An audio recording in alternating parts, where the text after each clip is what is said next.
విశాఖను maritime gateway technology innovation hub గా అభివృద్ధి చేస్తున్నామని ముఖ్యమంత్రి చంద్రబాబు తెలిపారు. వాటర్ స్పోర్ట్స్ టూరిజానికి విశాఖలో అపార అవకాశాలు ఉన్నాయని, అంతర్జాతీయ ఈవెంట్లకు సిద్ధం చేస్తున్నామని చెప్పారు. బ్రిక్స్ దేశాలతో క్రీడా భాగస్వామ్యం కోసం విశాఖ కేంద్రంగా youth and sports innovation network ఏర్పాటు చేయాలని ప్రతిపాదించారు. విశాఖపట్నంలో జరుగుతున్న బ్రిక్స్ దేశాల యువజన క్రీడా శాఖల మంత్రుల సమావేశాల్లో భాగంగా నిర్వహించిన సాంస్కృతిక కార్యక్రమం 2026కు ముఖ్యమంత్రి చంద్రబాబు నాయుడు హాజరయ్యారు. ఈ సందర్భంగా బ్రిక్స్ దేశాల ప్రతినిధులకు విశాఖలో సీఎం ఘన స్వాగతం పలికారు. భారత తూర్పు తీరంలో విశాఖపట్నం దేశానికే ఆభరణమని, నగరాన్ని సిటీ ఆఫ్ డెస్టినీగా పిలుస్తారని సీఎం వివరించారు. ఉద్యోగాలు, ప్రతిభకు విశాఖ దేశంలోనే నెంబర్ 1 నగరంగా ఎదుగుతోందని చంద్రబాబు తెలిపారు. మహిళలకు అత్యంత సురక్షితమైన నగరంలో విశాఖ అగ్రస్థానంలో ఉందన్నారు. మారిటైమ్ గేట్వేగా టెక్నాలజీ ఇన్నోవేషన్ హబ్గా విశాఖను తీర్చిదిద్దుతున్నామని చెప్పారు. వాటర్ స్పోర్ట్స్ టూరిజానికి నగరంలో అపార అవకాశాలు ఉన్నాయని, యువత ఆకాంక్షలకు అనుగుణంగా విశాఖను అభివృద్ధి చేస్తున్నామని పేర్కొన్నారు. భాష, సంస్కృతి, భౌగోళికంగా బ్రిక్స్ దేశాలు భిన్నంగా ఉన్నప్పటికీ క్రీడల ద్వారా ఐక్యతను మరింత బలోపేతం చేసుకోవాలని సీఎం ఆకాంక్షించారు. క్రీడలు కేవలం పోటీ మాత్రమే కాదని, అవి సంస్కృతి, జీవన విధానంలో భాగమని పేర్కొన్నారు. యువతలో ఒత్తిడిని అధిగమించేందుకు క్రీడలతో పాటు యోగా, ధ్యానం వంటి భారతీయ విధానాలు ఉపయోగపడతాయని తెలిపారు. ఆరోగ్యవంతమైన పౌరులతోనే బలమైన సమాజం ఏర్పడుతుందని స్పష్టం చేశారు. క్రీడల రంగంలో అథ్లెట్లు, కోచ్లు, ట్రైనర్లకు పెద్ద ఎత్తున ఉపాధి అవకాశాలు ఉన్నాయని చంద్రబాబు చెప్పారు. స్పోర్ట్స్ టూరిజం ద్వారా పెట్టుబడులు, అంతర్జాతీయ క్రీడా ఈవెంట్ల నిర్వహణకు అవకాశాలు పెరుగుతాయని తెలిపారు.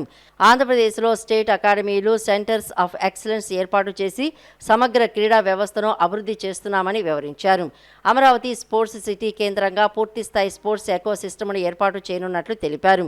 నెల్లూరు కేంద్రంగా స్పోర్ట్స్ ఎక్విప్మెంట్, అపెరల్, టెక్నాలజీ తయారీ సంస్థలు వస్తున్నాయని సీఎం వెల్లడించారు. విశాఖను అంతర్జాతీయ వాటర్ స్పోర్ట్స్ డెస్టినేషన్గా తీర్చిదిద్దడంతో పాటు రాష్ట్రంలో ప్రపంచ స్థాయి క్రీడా ఈవెంట్ల నిర్వహణే లక్ష్యంగా పనిచేస్తున్నామని చెప్పారు. బ్రిక్స్ దేశాలతో క్రీడా భాగస్వామ్యానికి ఆంధ్రప్రదేశ్ సిద్ధంగా ఉందని చంద్రబాబు తెలిపారు. విశాఖ కేంద్రంగా bricks youth and sports innovation network ఏర్పాటు చేయాలని ప్రతిపాదించారు. బ్రిక్స్ దేశాల మధ్య అథ్లెట్లు, కోచ్ల పరస్పర మార్పిడికి అవకాశం కల్పించడంతో పాటు వాటర్ స్పోర్ట్స్, అంతర్జాతీయ ఈవెంట్లు, స్పోర్ట్స్ టూరిజం రంగాల్లో పెట్టుబడులకు ఆహ్వానం పలికారు. నైపుణ్యం కలిగిన యువత, సాంకేతిక వ్యవస్థ, సుదీర్ఘ తీర ప్రాంతం ఆంధ్రప్రదేశ్కు ప్రధాన బలమని సీఎం చంద్రబాబు పేర్కొన్నారు. డిఎస్సీపై వైసీపీ అధినేత వైఎస్ జగన్మోహన్ రెడ్డికి విద్యా, ఐటీ శాఖల మంత్రి నారా లోకేష్ 5వసారి సవాల్ విసిరారు. టైం, డేట్ నువ్వే ఫిక్స్ చేయి, చర్చకు నేను సిద్ధమని ఛాలెంజ్ చేశారు. టీడీపీకి కార్యకర్తలే వెన్నెముక అని, కష్టపడి పనిచేసే కార్యకర్తలకు సముచిత స్థానం కల్పించే బాధ్యత తనదని పేర్కొన్నారు. విజయనగరం టీడీపీకి కార్యకర్తలే వెన్నెముక అని, కష్టపడి పనిచేసే ప్రతి కార్యకర్తకు సముచిత స్థానం కల్పించే బాధ్యత తనదేనని టీడీపీ జాతీయ కార్యనిర్వాహక అధ్యక్షుడు నారా లోకేష్ అన్నారు. విజయనగరం నియోజకవర్గ టీడీపీ కార్యకర్తల సమావేశంలో పాల్గొన్న ఆయన, పార్టీ బలోపేతం, కార్యకర్తల సంక్షేమం, ప్రజలతో మమేకం, రాబోయే స్థానిక సంస్థల ఎన్నికలపై పార్టీ శ్రేణులకు దిశానిర్దేశం చేశారు. కష్టపడే కార్యకర్తలు తనను వెతుక్కుంటూ రావాల్సిన అవసరం లేదని, తానే వారిని వెతుక్కుంటూ వస్తానని తెలియజేశారు. కార్యకర్తల సంక్షేమం కోసం టీడీపీ 160 కోట్లు ఖర్చు చేసిందని, గత ప్రభుత్వ హయాంలో నమోదైన కేసుల్లో 75% న్యాయబద్ధంగా పరిష్కరించామని చెప్పారు.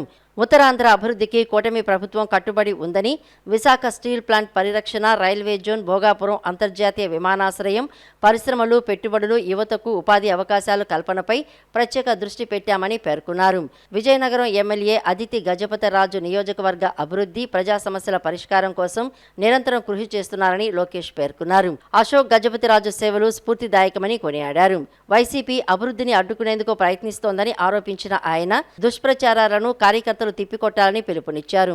డిఎస్సీపై జగన్కు మరోసారి సవాల్ విసిరిన లోకేష్, సమయం, తేదీ జగనే నిర్ణయించుకోవాలని, డిఎస్సీ అంశంపై చర్చకు తాను సిద్ధంగా ఉన్నానని అన్నారు.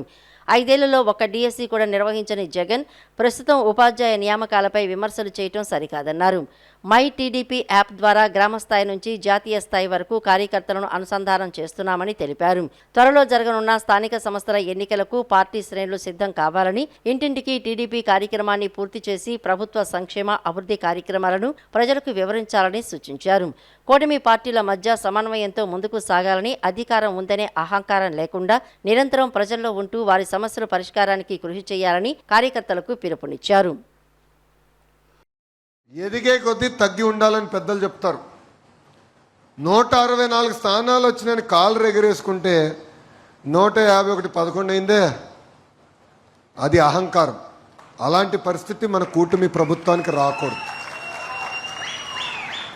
ఇంకా మొన్న జరిగిన ఎన్నికల్లో ఉత్తరాంధ్ర ప్రజలు గొడ్డలిపాటికి దిమ్మ తిరిగే విధంగా క్లీన్ స్వీప్ మనకి ఇచ్చారు. ఈరోజు ప్రజా కూటమి వాళ్ళ రుణం తీర్చుకుంటాం జరుగుతుంది. విశాఖ ఉక్కుని కాపాడుకున్నాం, రైల్వే జోన్ ఏర్పాటు చేసుకున్నాం, ఆనాడు భోగాపురం ఎయిర్పోర్ట్ ఓపెన్ చేస్తా ఉన్నాం, ఇచ్చిన హామీని మేరకు ఈరోజు ఎయిర్పోర్ట్ కూడా ఓపెన్ చేస్తాం జరిగింది. ఈ ఎర్ర బస్సు రాని ఊరికి ఎయిర్పోర్ట్ అవసరమా అని ఒక వ్యక్తి అన్నాడు. ఆ వ్యక్తికి పిలిపిస్తున్నారా? ఈరోజు ఆ ఎయిర్పోర్ట్ చూడు, దట్ ఈస్ చంద్రబాబు నాయుడు గారు. జిఎంఆర్ గారికి కాంట్రాక్ట్ వచ్చినా ఆయన ఒకటే చెప్పారు, భారతదేశంలో టాప్ 5 ఎయిర్పోర్ట్స్ ఏదంటే దానికి చిరునామా భోగాపురం ఎయిర్పోర్ట్ చేయండి అని ఆయన చెప్తాం జరిగింది. ఒక పట్టుదలతో పనిచేస్తున్నాం. డేటా సెంటర్స్ తీసుకోండి, టీసీఎస్, కాగ్నిసెంట్, ఇన్ఫోసిస్, ఇలా అనేక పరిశ్రమలు ఈరోజు ఉత్తరాంధ్రకే తీసుకొస్తాం జరుగుతుంది. ఇది ఉత్తరాంధ్ర పట్ల మాకున్న కమిట్మెంట్. ఎందుకంటే ఒక విషయం అందరం గుర్తుపెట్టుకోవాలి, 2019లో ఎదురుగాలున్న విశాఖపట్నం ప్రజలు తెలుగుదేశం పార్టీని ఆశీర్వదించారు, దీవించారు, శాసనసభ్యుల్ని గెలిపించారు. సార్ సైకో ఇది చెప్పాడని నేను జోక్ ఏమో అని, రే జోక్ క్వశ్చన్ మార్క్ అని పెట్టా. మనోడు వీడియోనే పంపించాడు. 5 సంవత్సరాలు ముఖ్యమంత్రిగా చేసిన వ్యక్తి ఏపీపీఎస్సికి డిఎస్సికి తేడా తెలీదా? అప్పుడు నేను ఎన్ని పేజీలు తిప్పినా, ఎన్ని ఇన్స్టాగ్రామ్ పోస్టులు ఇచ్చినా అప్పుడు అర్థమైంది. కనీసం అవగాహన లేని వ్యక్తి ఆంధ్ర రాష్ట్రానికి ముఖ్యమంత్రి అవుతే ఎలాంటి పరిస్థితులు వస్తాయో అదొక అద్భుతమైన ఉదాహరణ. అయ్యా 5 సంవత్సరాలు ఒక్క డిఎస్సి చేయాల, ఒక్క టీచర్ పోస్ట్ భర్తీ చేయాల, వర్టికల్ హారిజాంటల్ రిజర్వేషన్ అంటే ఏంటో అర్థమవుదాయనికి. నేను శాసనసభ సాక్షిగా అన్నిటికీ సమాధానం చెప్పా, ఛాలెంజ్ చేశా. ఈరోజు కూడా ఛాలెంజ్ చేస్తున్నా, అయ్యా సైకో టైం డేట్ నువ్వు ఫిక్స్ చేయి, చర్చకునే వచ్చేదానికి సిద్ధం, నువ్వు సిద్ధమా అని అడుగుతున్నా.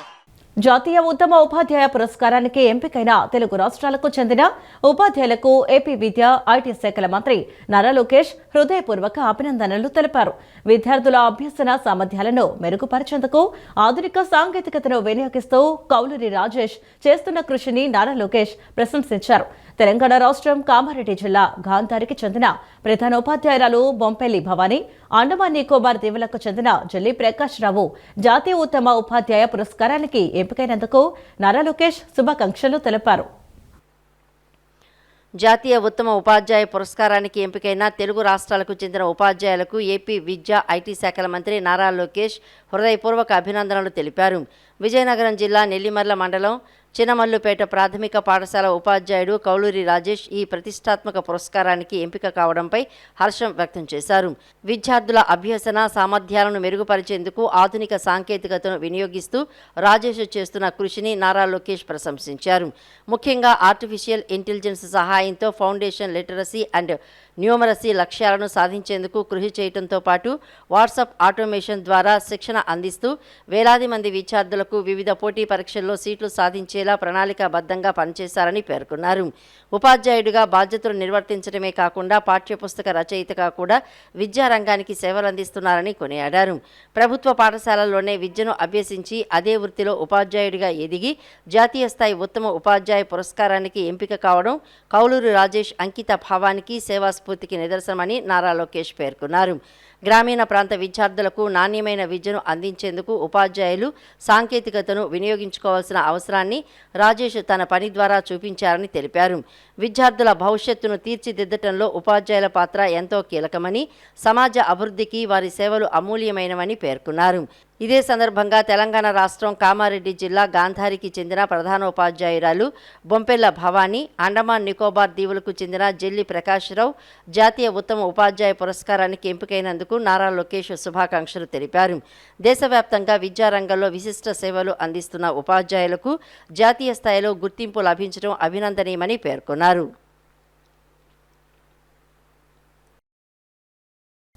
విద్యుత్ రంగ సంస్థలో ఏఈ ఉద్యోగాల నియామక పరీక్షకు ఏర్పాట్లు పూర్తయ్యాయని మంత్రి గొట్టిపాటి రవికుమార్ అన్నారు. 629 ఉద్యోగాలకు 1,00,000 మందికి పైగా దరఖాస్తు చేసుకున్నారని, పారదర్శకంగా నిర్వహిస్తున్న పరీక్షను నిరుద్యోగులు సద్వినియోగం చేసుకోవాలని సూచించారు. దుష్ప్రచారాలు, వదంతులను ఎవరూ నమ్మవద్దని, ఉద్యోగాలు ఇప్పిస్తామంటూ నిరుద్యోగులను మోసగిస్తే కఠిన చర్యలు ఉంటాయని మంత్రి హెచ్చరించారు. వివిధ విద్యుత్ రంగ సంస్థల్లో ఏఈఈ ఉద్యోగాల నియామక పరీక్షకు అన్ని ఏర్పాట్లు పూర్తయ్యాయని విద్యుత్ శాఖ మంత్రి గొట్టిపాటి రవికుమార్ తెలిపారు. 629 ఉద్యోగాలకు 1,00,000 మందికి పైగా దరఖాస్తు చేసుకున్నారని అన్నారు. ప్రభుత్వం ఎంతో పారదర్శకంగా ఆదివారం నిర్వహిస్తున్న పరీక్షను నిరుద్యోగులు సద్వినియోగం చేసుకోవాలని సూచించారు. చెప్పుడు మాటలు, ప్రలోభాలు ఎవరూ నమ్మవద్దన్నారు. ఉద్యోగాలు ఇస్తామంటూ ఎవరైనా నిరుద్యోగుల్ని మోసగించాలని చూస్తే కఠిన చర్యలు తప్పవని హెచ్చరించారు. ఎవరైనా ప్రలోభ పెడుతుంటే అభ్యర్థులు కూడా నేరుగా ప్రభుత్వానికి ఫిర్యాదు చేయాలని మంత్రి సూచించారు. ఖాళీల భర్తీ ద్వారా విద్యుత్ ఉద్యోగ అవకాశాలు కల్పించడంతో పాటు విద్యుత్ వ్యవస్థను బలోపేతం చేయటమే ముఖ్యమంత్రి చంద్రబాబు లక్ష్యమని స్పష్టం చేశారు. 629 ఏఈఈల నియామకం ద్వారా విద్యుత్ రంగంలో ప్రజలకు మరిన్ని మెరుగైన సేవలు అందుతాయని చెప్పుకొచ్చారు. కూటమి ప్రభుత్వం ఎన్నికల ముందు ఇచ్చిన మాట ప్రకారం ఉద్యోగ ఖాళీల భర్తీని చేస్తోందని మంత్రి గొట్టిపాటి రవికుమార్ పేర్కొన్నారు. కూటమి ప్రభుత్వం ఎన్నికల ముందు ఇచ్చిన మాట ప్రకారం ఉద్యోగ ఖాళీలు భర్తీ చేస్తోందని మంత్రి గొట్టిపాటి రవికుమార్ పేర్కొన్నారు. గత ప్రభుత్వంలో నిర్వహించిన ఐపీపీఎస్సీ అక్రమాల నుంచి ప్రజల దృష్టి మళ్లించడానికే కూటమి ప్రభుత్వం పారదర్శకంగా నిర్వహించిన మెగా డిఎస్సీపై తప్పుడు ఆరోపణలు చేస్తున్నారని మంత్రి కొలుసుపాదు సారథి విమర్శించారు. అనాదిగా వస్తున్న నిబంధనలను తొంగలో తొక్కి డిజిటల్ మూల్యాంకనం ఎందుకు చేయించారో సమాధానం చెప్పాలని గొడ్డలి పార్టీ అధినేత వైఎస్ జగన్ కు మంత్రి పాదసారథి డిమాండ్ చేశారు. ప్రజలు అమాయకులు ఏది చెప్పినా నమ్ముతారనే భ్రమలో వైఎస్ జగన్మోహన్ రెడ్డి బతుకుతున్నారని దుయ్యబట్టారు. యువత భవిష్యత్తు, రాష్ట్రాభివృద్ధి ధ్యేయంగా కూటమి ప్రభుత్వం పనిచేస్తోందని రాష్ట్ర సమాచార, పౌర సంబంధాల శాఖ మంత్రి కె పార్థసారథి స్పష్టం చేశారు. ఏటా జాబ్ క్యాలెండర్ విడుదల చేస్తూ యువతకు కూటమి ప్రభుత్వం అండగా నిలుస్తోందని పేర్కొన్నారు. రాష్ట్ర పరిపాలనలో ఏపీపీఎస్సీ ద్వారా ఎంపికయ్యే అధికారుల పాత్ర అత్యంత కీలకమని ఆయన వివరించారు. శనివారం రాజధాని అమరావతిలో మంత్రి పార్థసారథి విలేకరులతో మాట్లాడుతూ కూటమి ప్రభుత్వం నిర్వహించిన మెగా డిఎస్సీపై వైసీపీ చేస్తున్న విమర్శలను తిప్పికొట్టారు. గత ప్రభుత్వంలో నిర్వహించిన ఏపీపీఎస్సీ అక్రమాల నుంచి ప్రజల దృష్టి మళ్లించడానికే కూటమి ప్రభుత్వం పారదర్శకంగా నిర్వహించిన మెగా డిఎస్సీపై తప్పుడు ఆరోపణలు చేస్తున్నారంటూ వైసీపీ నేతలపై ఆయన నిప్పులు చెరిగారు. గొడలిపోటుకి, గుండెపోటుకి ఎంత తేడా ఉందో గత వైసీపీ ఏపీపీఎస్సీకి నేటి కూటమి ప్రభుత్వం నిర్వహించిన మెగా డిఎస్సీకి అంత తేడా ఉందంటూ ఆ పార్టీ నేతలకు చురకలంటించారు. గొడలి పార్టీ తల్లకిందులుగా తపస్సు చేసిన మెగా డిఎస్సీలో ఒక్క అక్రమాన్ని కూడా రుజువు చేయలేదని పేర్కొన్నారు. ఏపీపీఎస్సీలో జరిగిన అవకతవకలను హైకోర్టు ఎత్తిచూపినా మాజీ సీఎం జగన్మోహన్ రెడ్డి దున్నపోతు మీద వానపడిన చందంగా మాట్లాడుతున్నారని వ్యంగ్యంగా అన్నారు. మెగా డిఎస్సీపై వందల కొద్దీ కేసులు వేసిన గొడలి పార్టీ కోర్టుకు ఒక్క ఆధారాన్ని కూడా సమర్పించలేకపోయిందని అన్నారు. గొడలి పార్టీ వేస్తున్న కేసుల వెనుక కుట్ర కోణం దాగి ఉందని, సాక్షాత్తు హైకోర్టే మొటికాయలు వేసిందని చెప్పారు. సాధారణంగా ప్రభుత్వ పరీక్షల జవాబు పత్రాలను పటిష్ట బందోబస్తు నడుమ స్ట్రాంగ్ రూమ్లో భద్రపరుస్తారని వివరించారు. కానీ వైసీపీ హయాంలో ఏపీపీఎస్సీ పరీక్షల జవాబు పత్రాలను ఎటువంటి భద్రత లేకుండా ఓ ప్రైవేటు రిసార్టులో ఉంచారని విమర్శించారు. అర్హత లేని వ్యక్తులతో ఆ పరీక్షల జవాబు పత్రాలను దిద్దించారని ఆరోపించారు. వైసీపీ పాలనలో గ్రూప్ 1 పరీక్షా ప్రక్రియ మొత్తాన్ని ఏపీపీఎస్సీ చైర్మన్ గాని, కమిటీ గాని ఆమోదించకుండానే నిర్వహించారని చెప్పారు. ఏపీపీఎస్సీలో జరిగిన తప్పుల్ని ఎత్తి చూపించినా కూడా దున్నపోతు మీద వానపడినట్లు వైఎస్ఆర్ కాంగ్రెస్ పార్టీ, ఆ గొడ్డలి పార్టీ నాయకుడు వ్యవహరిస్తున్న తీరు చూస్తుంటే అర్థమవుతుందని చెప్పేసి మనం చేస్తాను. డిఎస్సికి సంబంధించి ఏ కోర్టు కూడా ఎక్కడా తప్పు జరిగిందని చెప్పేసి చెప్పలేదు. డిఎస్సికి సంబంధించి అన్ని విధాల ప్రయత్నం చేసి దాదాపు 16,500 మంది యువతీ యువకుల ఉద్యోగ అవకాశాలను దెబ్బకొట్టడానికి దాదాపు 300 కేసులు కోర్టుల్లో తమ వ్యక్తుల ద్వారా కోర్టులు వ్యాజ్యాలు వేయించి దీన్ని ఆపటానికి ప్రయత్నం చేసినా కూడా ఆఖరికి గౌరవ హైకోర్టు వారు మీరు వేస్తున్న ఈ కేసుల్లో ఏదో కుట్రకోణం దాగున్నట్టు కనపడుతుంది అని చెప్పే విధంగా వ్యాఖ్యానించిందంటే వారి నైజం కానివ్వండి, డిఎస్సి నిర్వహించిన తీరును కానీ ప్రజలు అర్థం చేసుకోవాలని చెప్పేసి ఈ సందర్భంగా నేను మనవి చేస్తాను. నేను ఏ విధంగా అయితే గొడ్డలి పోటుని తప్పుదో పట్టించడానికి కుట్లు వేసి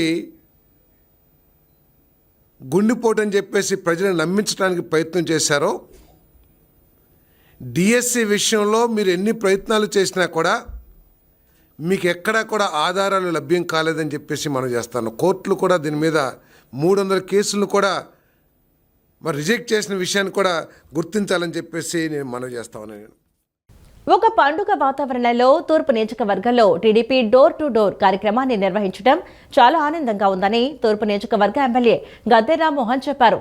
నెక్స్ట్ సంస్థ వారి సిఎస్ఆర్ కార్యక్రమంలో భాగంగా సుమారు 75,000 రూపాయల విలువ చేసే ఎగ్ కార్డులను ఉచితంగా అందజేస్తున్నారని తెలిపారు. ఈ స్టాల్ ద్వారా రోజుకు 2 నుంచి 3,000 వరకు సంపాదిస్తూ జీవనోపాధి పొందవచ్చన్నారు.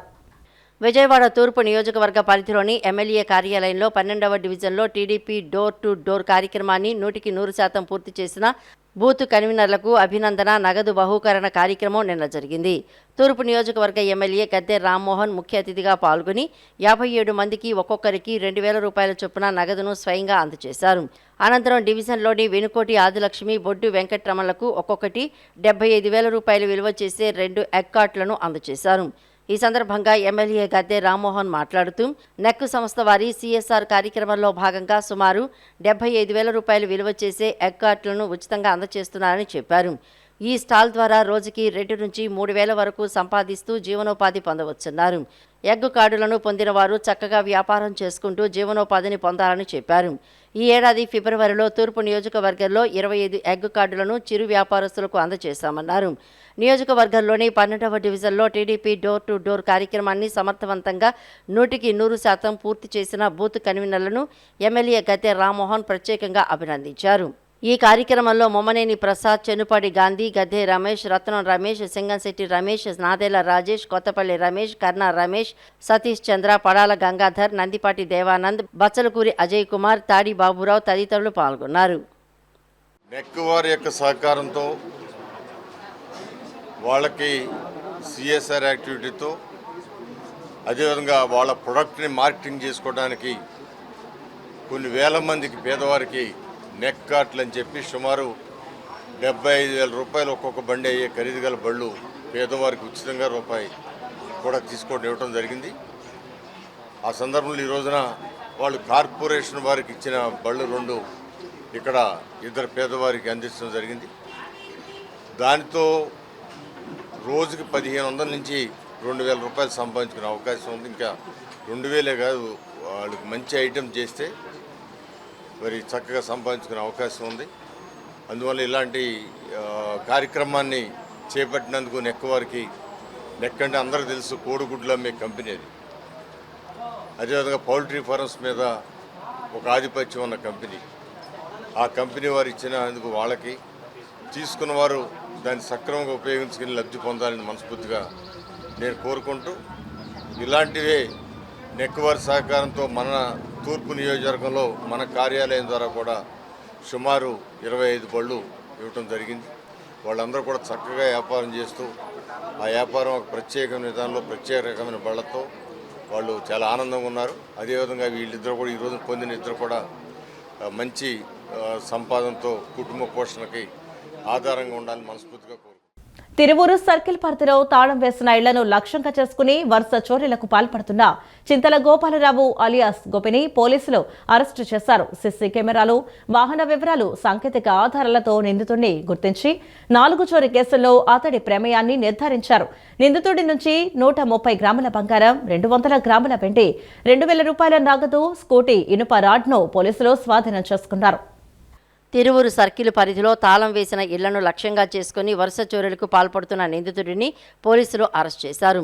ఎన్టీఆర్ జిల్లా police commissioner SV Rajasekhar Babu ఆదేశాల మేరకు rural zone DCP B Lakshminarayana పర్యవేక్షణలో Mylavaram sub division ACP P Ramachandrarao ఆధ్వర్యంలో Tiruvuru circle inspector K Giribabu ప్రత్యేక బృందాలను ఏర్పాటు చేసి దర్యాప్తు చేపట్టారు. తిరువూరు ఏ కొండూరు విసన్నపేట పోలీస్ స్టేషన్ల పరిధిలోని మల్లెల ఈస్ట్ వెస్ట్ మాధవరం చీమలపాడు కలగర గ్రామాల్లో తాళం వేసిన ఇళ్లలో చోరీలు జరగడంతో కేసులు నమోదయ్యాయి. చోరీ జరిగిన ప్రాంతాల్లోని సీసీ కెమెరా ఫుటేజీ, వాహనాల కదలికలు, ఇతర సాంకేతిక ఆధారాలను పోలీసులు విశ్లేషించగా ఒకే వ్యక్తి ఈ చోరీలకు పాల్పడుతున్నట్లుగా గుర్తించారు. దర్యాప్తులో భాగంగా ఈ నెల 10న విజయవాడ వైఎస్ఆర్ కాలనీ నుంచి AP40 KS 2882 నంబరు గల తెలుపు రంగు యాక్సెస్ స్కూటీపై బయలుదేరిన నిందితుడు పలు గ్రామాల్లో తిరిగి చోరీలకు పాల్పడినట్లు పోలీసులు గుర్తించారు. ఏకొండూరు మండలం చీమలపాడులో తాళం వేసిన ఇంట్లో నగదు, అనంతరం విసన్నపేట మండలం కలగరలో మరో ఇంట్లో బంగారం, వెండి ఆభరణాలు దొంగిలించినట్లు విచారణలో వెల్లడైంది. సాంకేతిక ఆధారాలతో నిందితుడు కదలికలను గుర్తించిన ప్రత్యేక బృందాలు విసన్నపేట మండలం పుట్రేల గ్రామ శివారులో తిరువూరు రోడ్డుపై చింతల గోపాలరావు అలియాస్ గోపిని అదుపులోకి తీసుకుని విచారించారు. విచారణలో తిరువూరు, ఏకొండూరు, విసన్నపేట పోలీస్ స్టేషన్ల పరిధిలో నమోదైన 4 చోరీ కేసుల్లో తన ప్రమేయాన్ని వెల్లడించినట్లు పోలీసులు తెలిపారు. నిందితుడి నుంచి 130 గ్రాముల బంగారం, 200 గ్రాముల వెండి, 2000 రూపాయల నగదు, చోరీలకు ఉపయోగించిన AP40 KS 2882 నంబర్ గల యాక్సెస్ స్కూటీ, ఇనుప రాడును పోలీసులు స్వాధీనం చేసుకున్నారు. నిందితుడు వచ్చవాయి మండలం పోలంపల్లి గ్రామానికి చెందిన వ్యక్తిగా ప్రస్తుతం తెలంగాణలోని సూర్యాపేట జిల్లా కోదాడలో నివసిస్తున్నట్లు పోలీసులు తెలియజేశారు. అతని ఈ యొక్క నేరాలు చేసినట్టుగా ఒప్పుకోవడం జరిగింది. అతని వద్ద నుంచి దాదాపుగా 130 గ్రాముల బంగారము, అదేవిధంగా 200 గ్రాముల వెండి, కొంత నగదు, దానితో పాటుగా చోరీలకు ఉపయోగిస్తున్నటువంటి ఒక స్కూటీని రికవర్ చేయడం జరిగింది. అతన్ని పూర్తిగా విచారిస్తే గత 1వ తేదీ నుంచి, ఈ నెల 1వ తేదీ నుంచి చేస్తున్నటువంటి నేరాలన్నింటినీ కూడా ఒప్పుకోవడం జరిగింది. తిరువూరు పోలీస్ స్టేషన్ లిమిట్స్లో ఉన్నటువంటి మల్లెల గ్రామంలో ఒక DHP చేసినట్టుగా ఒప్పుకున్నాడు. అదేవిధంగా ఏకొండూరు ప్రాంతంలో వెస్ట్ మాధవరం అలాగే చీమలపాడు గ్రామాల్లో చేసినటువంటి ఈ DHP నేరాలను ఒప్పుకోవడం జరిగింది. అలాగే అదే రోజు విసన్నపేట లిమిట్స్లో ఉన్నటువంటి కలగర గ్రామంలో చేసినటువంటి ఈ DHPని ఒప్పుకోవడం జరిగింది. ఎన్టీఆర్ జిల్లా జీకొండూరు మండలం కట్టుబడిపాలెం వద్ద భారీ ప్రమాదం తప్పింది. ఇబ్రహీంపట్నానికి చెందిన శ్రీ చైతన్య పాఠశాల బస్సు తారకరామ కాలువలో బోల్తా పడింది. ఘటన సమయంలో బస్సులో సుమారు 20 మంది విద్యార్థులు ఉన్నారు. విషయం తెలుసుకున్న జీకొండూరు పోలీసులు వెంటనే సంఘటన స్థలానికి చేరుకుని స్థానికుల సహకారంతో విద్యార్థులను సురక్షితంగా బయటకు తీసుకువచ్చారు. కాలువలో నీటి మట్టం తక్కువగా ఉండడంతో పెను ప్రమాదం తప్పింది. దీంతో విద్యార్థుల తల్లిదండ్రులు, స్థానికులు ఊపిరి పీల్చుకున్నారు. విజయవాడ తూర్పు నియోజకవర్గంలోని పోటీ శ్రీరాములు ప్రభుత్వ జూనియర్ కళాశాలలో అవసరమైన అన్ని సౌకర్యాలు కల్పించడానికి తాను ఎల్లప్పుడూ సిద్ధంగా ఉంటానని తూర్పు నియోజకవర్గ ఎమ్మెల్యే గద్దె రామ్మోహన్ చెప్పారు. ఈ ఆవరణలో ఉన్న ప్రభుత్వ పాఠశాల, కళాశాలలను పూర్తి స్థాయిలో అభివృద్ధికి పరిచేందుకు కృషి చేస్తున్నామని చెప్పారు. ప్రభుత్వం నుంచి పూర్తి స్థాయిలో సౌకర్యాలు కల్పించేందుకు తాను సిద్ధంగా ఉన్నానని తెలిపారు. విజయవాడ తూర్పు నియోజకవర్గ పరిధిలోని 21వ డివిజన్లోని అమరజీవి పొట్టి శ్రీరాములు ప్రభుత్వ జూనియర్ కళాశాలలకు స్థానిక వెలగపూడి బుజ్జి ఆర్థిక సాయంతో కొనుగోలు చేసిన జిరాక్స్ మిషన్ను ఎమ్మెల్యే గద్దె రామ్మోహన్ ద్వారా కళాశాల ప్రతినిధులకు అందజేశారు. ఈ సందర్భంగా ఎమ్మెల్యే గద్దె రామ్మోహన్ మాట్లాడుతూ ఈ ఆవరణలో ఉన్న ప్రభుత్వ పాఠశాల, కళాశాలను పూర్తి స్థాయిలో అభివృద్ధి పరిచేందుకు కృషి చేస్తున్నామని చెప్పారు. కెనరా బ్యాంకు వారి ఆర్థిక సహాయంతో ఎన్నో సౌకర్యాలను ఈ కళాశాల ఆవరణలో కల్పించామన్నారు. పూర్వ విద్యార్థులందరూ కలిసి సెమినార్ హాల్ నిర్మాణానికి అంగీకరించడం చాలా ఆనందంగా ఉందని పేర్కొన్నారు. విద్యార్థులకు యూనిఫామ్ పంపిణీ చేసే కార్యక్రమంలో కళాశాల సిబ్బంది తమకు జిరాక్స్ మిషన్ కావాలని అడిగారని, అడిగిన వెంటనే ఈ పాఠశాల పూర్వ విద్యార్థి బుజ్జి ముందుకు వచ్చి అందజేయటం చాలా అభినందనీయమని అన్నారు. ప్రభుత్వం నుంచి పూర్తి స్థాయిలో సౌకర్యాలు కల్పించేందుకు తాను సిద్ధంగా ఉన్నానని ఎమ్మెల్యే గద్దె రామ్మోహన్ చెప్పారు. మీరు అనేక మంది ఈరోజు ప్రత్యేకంగా ఇక్కడ మనం బాగా అభినందనలు తెలియజేసుకోవాల్సింది, కృతజ్ఞతలు తెలియజేసుకోవాల్సింది. ఆ బుజ్జి గారు అనే వెంకటేశ్వరరావు గారు అనే బుజ్జి గారు, అదేవిధంగా శర్మ గారు, వాళ్ళిద్దరూ ఈ స్కూల్కి పాత విద్యార్థులుగా, ఈ స్కూల్లో 10వ తరగతి వరకు చదువుకున్న విద్యార్థులుగా ఈ స్కూల్కి ఏదో ఒకటి చేయాలని చెప్పి ముందుకొచ్చి ఒక ప్రింటర్ని అడిగితే కాలేజీ ప్రిన్సిపాల్ గారు దాన్ని ఇమీడియట్గా ఈ రోజున ఇవ్వటం జరిగింది. దాంతోపాటు పిల్లలందరూ కూడా ఒకే చోట సమావేశపరిచి సెమినార్లు కానివ్వండి, లేకపోతే పెద్దల యొక్క పిల్లల్ని మోటివేట్ చేసే సెమినార్లు పెట్టుకునేదానికి ఒక పైన కామన్ హాల్ కావాలన్నారు. దానికి 10 లక్షలైనా 15 లక్షలైనా మేము నిర్మిస్తామని చెప్పి శర్మ గారు అదేవిధంగా బుజ్జి గారు వీళ్ళిద్దరూ కూడా ఒప్పుకోవడం జరిగింది. అంటే నేను చెప్పొచ్చేది అంటే ప్రభుత్వం విద్యాశాఖ మంత్రి గారిని కూడా మొన్న కలిసి వాళ్ళు ఒక్కొక్క నియోజకవర్గంలో ఒక మోడల్ స్కూల్ గ్రౌండ్ తయారు చేయాలని చెప్పి తీసుకున్న నిర్ణయంలో పూర్వ విద్యార్థి బుజ్జి మాట్లాడుతూ ఎన్నో పోరాటాలు చేసి ఈ స్థలంలో పాఠశాల ఏర్పాటు చేసుకున్నామన్నారు. ప్రస్తుతం ఉన్న కళాశాల భవనం పైన సెమినార్ హాల్ నిర్మాణాన్ని పూర్వ విద్యార్థుల సంఘం తరపున నిర్మాణం చేస్తామని చెప్పారు. ఈ కార్యక్రమంలో కళాశాల ప్రిన్సిపాల్ బి సాయి నారాయణ, గొరిపర్తి నామేశ్వరరావు, కొర్ర అప్పన్న తదితరులు పాల్గొన్నారు. మా స్కూల్కి స్థలం లేని రోజుల్లో మేము నిరాహార దీక్ష చేసి మున్సిపల్ కార్పొరేషన్ ముందు నేను, చెన్మల సూర్యనారాయణ, జాస్తి భాను ప్రసాద్, అలాగే చల్లారావు అండ్ సత్యనారాయణ మేము 5గురు నిరాహార దీక్ష చేస్తే అప్పుడు ఈ స్కూల్కి ఈ స్థలం శాంక్షన్ చేయడం జరిగింది. ఆ రోజు కార్పొరేషన్లో, ఆ రోజు అప్పుడు కౌన్సిల్ అది. ఆ విధంగా సాధించుకున్న మా స్కూల్కి ఏదైనా చేయాలనే ఉద్దేశంతో లాస్ట్ ఇయరే మేము ఓల్డ్ స్టూడెంట్స్ అసోసియేషన్ ఫామ్ అయ్యాం. దాంట్లో సమాజంలో పేరు ప్రఖ్యాతులు ఉన్న వ్యక్తులు చాలామంది ఉన్నారు.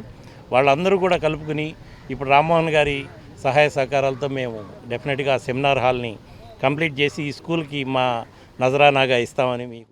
కృష్ణలంక పరిధిలోని రణదివే నగర్, కృష్ణా కరకట్ట ప్రాంతంలో అవుట్ఫాల్ డ్రైన్ నిర్మాణం చేపట్టాలని గత 3 సంవత్సరాలుగా స్థానిక ప్రజలు సిపిఎం ఆధ్వర్యంలో అధికారులకు, ప్రజాప్రతినిధులకు అనేక అర్జీలు పెట్టినా నిర్లక్ష్యం వహిస్తున్నారని సిపిఎం రాష్ట్ర కమిటీ సభ్యులు దొనెపూడి కాశీనాథ్ తెలిపారు. గత 3 దఫాలుగా ఎమ్మెల్యేగా ఉన్న ఈ ప్రాంత ప్రజాప్రతినిధికి కనీసం ఈ ప్రాంత సమస్యలు, ప్రజల గోడు పట్టడం లేదన్నారు. సమస్య తీవ్రతను గుర్తించి తక్షణమే రణదివే నగర్ ప్రాంతంలో అవుట్ఫాల్ డ్రైన్ నిర్మాణం చేపట్టాలని కోరారు. ఎన్నికల హామీల్లో భాగంగా రణదివే నగర్ ప్రాంతంలో ఇళ్లకు రిజిస్ట్రేషన్తో కూడిన పట్టాలు ఇవ్వాలని డిమాండ్ చేశారు. కృష్ణలంక 21వ డివిజన్లో గుర్రాలవారి వీధిలోని 108వ సచివాలయం వద్ద సిపిఎం ఆధ్వర్యంలో అవుట్ఫాల్ డ్రైనేజీ రిజిస్ట్రేషన్ పట్టాల కోసం నిన్న ధర్నా నిర్వహించారు. ఈ ధర్నా కార్యక్రమంలో సిపిఎం రాష్ట్ర కమిటీ సభ్యులు దొనేపూడి కాశీనాథ్, తూర్పు నగర కార్యదర్శి పుప్పాల కృష్ణ పాల్గొన్నారు. ఈ సందర్భంగా వారు మాట్లాడుతూ విజయవాడ కృష్ణలంక పరిధిలోని రణదివే నగర్, కృష్ణా కరకట్ట ప్రాంతంలో సుమారు 20,000 కుటుంబాలు నివాసం ఉంటున్నాయని, ప్రతి సంవత్సరం కృష్ణానదికి వచ్చే వరద ప్రవాహంలో ఈ ప్రాంతం మునిగిపోయేదని తెలిపారు. వరద ముంపు నుండి రక్షించేందుకు రిటైనింగ్ వాల్ నిర్మాణం చేపట్టాలని సిపిఎం స్థానిక ప్రజలతో కలిసి సుమారు 40 సంవత్సరాలుగా ప్రజా పోరాటం జరిపిందని, దాని ఫలితంగా రిటైనింగ్ వాల్ నిర్మాణం పూర్తయిందన్నారు. రిటైనింగ్ వాల్ నిర్మాణం పూర్తయి 3 సంవత్సరాలు గడిచినా దాని పక్కన ఈ ప్రాంత డ్రైనేజీ, మురుగునీరు వెళ్లేందుకు అవుట్ఫాల్ డ్రైన్ను నిర్మించకుండా విస్మరించారని పేర్కొన్నారు. ఫలితంగా ఈ ప్రాంత మురుగునీరు ఎక్కడికక్కడ నిలిచిపోయి పెద్ద ఊబిలా మారిపోయిందన్నారు.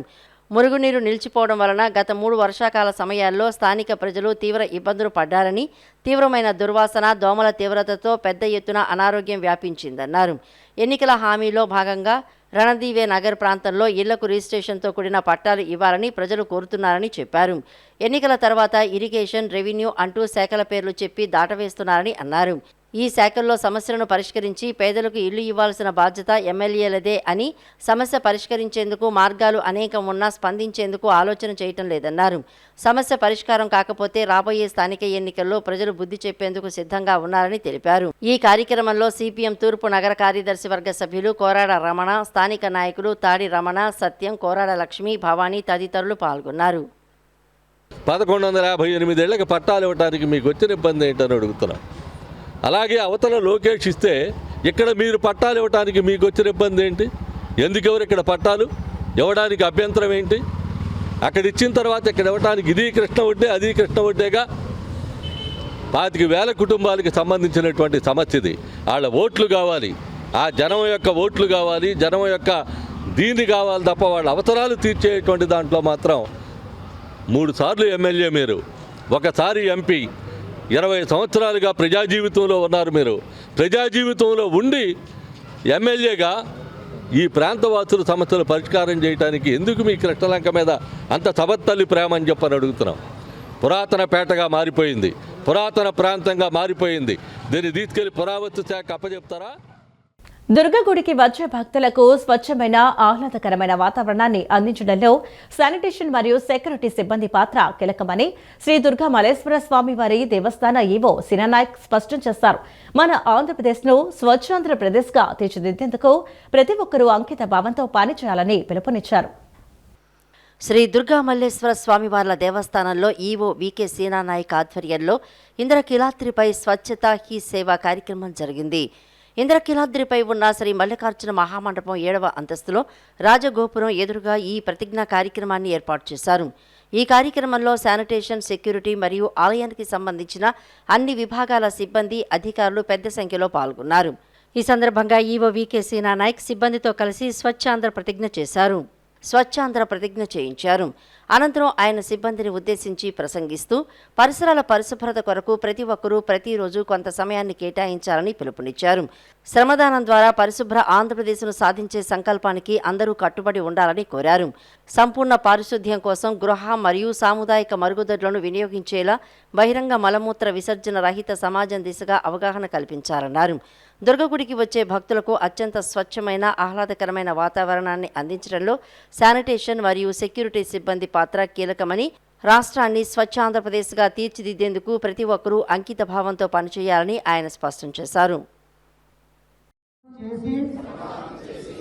పరిశుభ్ర ఆంధ్రప్రదేశ్ సాధించే సంకల్పానికి కట్టుబడి ఉంటానని, ఈరోజు పరిశుభ్రత గురించి నేను వేసిన ఈ ముందడుగు ఆంధ్రప్రదేశ్ రాష్ట్రాన్ని శుభ్రపరచడంలో సహాయం చేస్తుందని నమ్ముతూ ఈ రోజు నుండి నా తోటి వారికి కూడా సంపూర్ణ పారిశుద్ధ్యం కొరకు,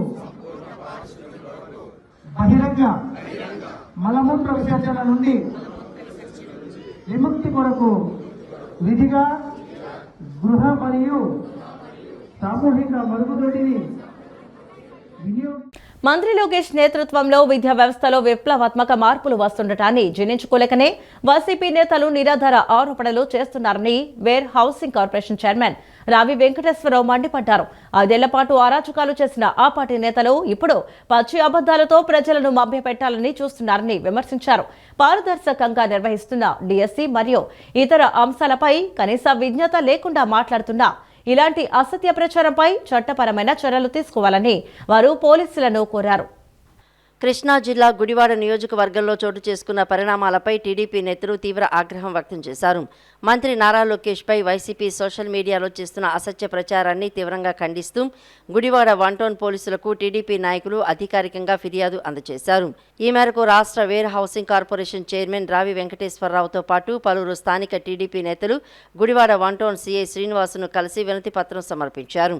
ఈ సందర్భంగా రావి వెంకటేశ్వరరావు వైసీపీ తీరుపై తీవ్రస్థాయిలో మండిపడ్డారు. గత 5 ఏళ్ల పాలనలో అరాచకాలు, విధ్వంసాలకు పాల్పడిన ఆ పార్టీ నేతలు ఇప్పుడు ప్రజా ప్రయోజనాలను విస్మరించి పచ్చి అబద్దాలతో ప్రజలను మభ్యపెట్టే ప్రయత్నాలు చేస్తున్నారని ధ్వజమెత్తారు. వైసీపీని గొడ్డలి పార్టీగా అభివర్ణించిన ఆయన ఆ పార్టీలో నేర చరిత్ర కలిగిన వ్యక్తులు ఎక్కువగా ఉన్నారని విమర్శించారు. ముఖ్యమంత్రి నారా చంద్రబాబు నాయుడు, ఉప ముఖ్యమంత్రి పవన్ కళ్యాణ్, మంత్రి నారా లోకేష్ రాష్ట్రాన్ని అభివృద్ధి పదంలో ముందుకు తీసుకువెళ్తుంటే దోపిడీ డబ్బుతో సోషల్ మీడియా వేదికగా నిరాధారమైన విష ప్రచారాలు చేస్తున్నారని ఆరోపించారు. మంత్రి నారా లోకేష్ నేతృత్వంలో రాష్ట్రంలో విద్యా వ్యవస్థలో విప్లవాత్మక మార్పులు వస్తున్నాయని, విద్యార్థులకు అత్యంత నాణ్యమైన విద్య అందుతోందని తెలిపారు. డిఎస్సిని అత్యంత పారదర్శకంగా నిర్వహిస్తుంటే దాన్ని ఓర్వలేక వైసీపీ నాయకులు కనీస విఘ్నత లేకుండా మాట్లాడుతున్నారని మండిపడ్డారు. గతంలో ఏపీపీఎస్సీలో వైసీపీ చేసిన అక్రమాలను సిట్ ఆధారాలతో సహా బయటపెట్టిందని గుర్తు చేశారు. ఈ నేపథ్యంలో మంత్రిపై, ప్రభుత్వంపై జరుగుతున్న అసత్య ప్రచారాలపై పోలీసులు వెంటనే చట్టపరమైన కఠిన చర్యలు తీసుకోవాలని వారు గట్టిగా కోరారు.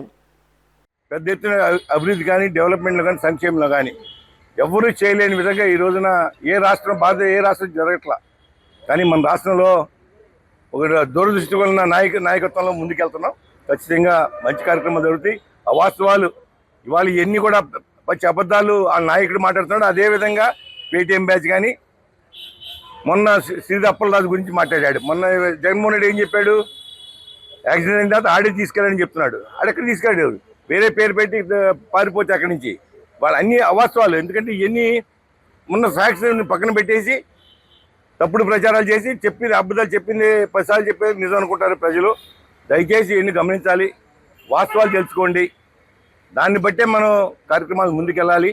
వాళ్ళ భారతదేశం ఎక్కడా లేని విధంగా వాళ్ళ పెట్టుబడులు మనకు వస్తున్నాయి. వాళ్ళ ఎన్ని కూడా రాష్ట్రాన్ని దృష్టిలో పెట్టిన ఈరోజు చంద్రబాబు నాయుడు గారు కానీ, లోకేష్ గారు, పవన్ కళ్యాణ్ బాగా కష్టపడి పనిచేస్తున్నాం. వాళ్ళు అనేక రకాలుగా నిధులు సమకూర్చుకుంటున్నాం. ఈ విధంగా కార్యక్రమాలు జరుగుతుంటే దాన్ని చెడగొడతాకి ఈరోజు కేవలం జగన్మోహన్ రెడ్డి పార్టీ ఎంచుకుందని చెప్పి దయచేసి తెలియజేస్తూ రాష్ట్ర ముఖ్యమంత్రి నారా చంద్రబాబు మంత్రి నారా లోకేష్ పై జై భీమ్ భారత్ పార్టీ వ్యవస్థాపక అధ్యక్షులు జడ శ్రావణ్ కుమార్ తీవ్రస్థాయిలో ధ్వజమెత్తారు. విజయవాడ గాంధీనగర్ జై భీమ్ రావు భారత్ పార్టీ రాష్ట్ర కార్యాలయం నందు ఆయన మీడియా సమావేశం నిర్వహించారు. ఈ సందర్భంగా ఆయన మాట్లాడుతూ రాష్ట్ర ప్రభుత్వం ఆదానికి ప్రభుత్వ భూములను కట్టబెడుతుందని ఆరోపించారు.